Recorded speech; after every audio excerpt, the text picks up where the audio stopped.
In this video, we share the German Film Institute's approach to working with the Jewish community as part of the DeBias project. In the EU-funded initiative, 11 partner organizations work to develop an AI-based tool to flag and contextualize outdated language found in the archival metadata on the Europeana portal and other online databases. To support the tool, the DeBias Consortium developed a multilingual vocabulary of contentious terms in active dialogue with various underrepresented communities. At the Film Institute in Frankfurt, our focus was on identifying anti-Semitic language, working closely with members of the Jewish community during 2 dedicated workshops. This video highlights our approach, which we hope will inspire others to engage thoughtfully with sensitive historical content and diverse communities. Our first workshop took place in December 2023 during a Film Institute-hosted conference on the audiovisual legacy of the Holocaust. This conference brought together professionals from Jewish audiovisual heritage and media sectors. For the workshop, designed and facilitated by Dr. Lea Wohl von Haselberg, a scholar of Jewish film history and member of the DeBias Advisory Board, we provided initial prompts and then allowed the conversation to flow freely. This approach gave the 15 participants the space to identify key issues and areas for action. During the 2-hour session, participants were divided into 3 groups. The first group searched for anti-Semitic terms on Europeana and the German digital library portals.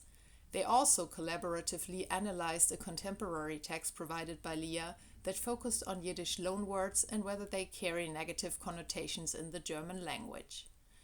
The second group examined Nazi-influenced terminology in outdated object descriptions, such as Rassenhygiene, racial hygiene, Aria, Aryan, and entartet, degenerate. Group 3 focused on identifying gaps in the representation of Jewish filmmakers on filmportal.de, the national filmography of German films managed by the Film Institute. They reviewed selected biographies and recommended revisions to remove existing euphemisms and close descriptive gaps.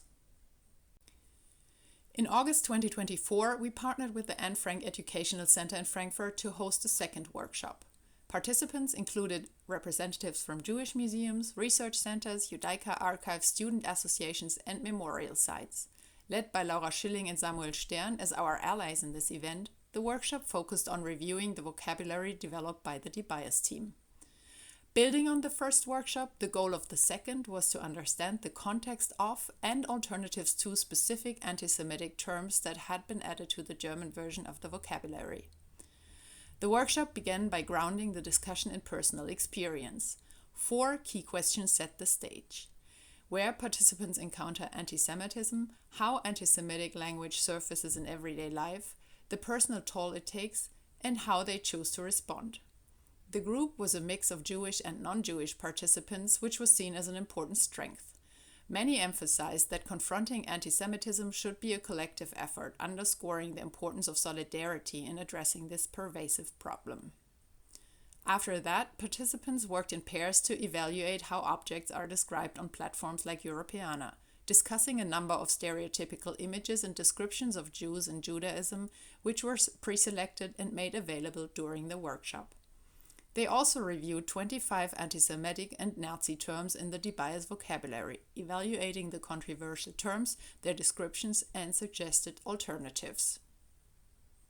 Based on the feedback from the discussions in both workshops, we updated the German DeBias vocabulary and revised and added new biographies of Jewish filmmakers to filmportal.de. Based on the feedback from the discussions in both workshops, we updated the German DeBias vocabulary and revised and added new biographies of Jewish filmmakers to filmportal.de.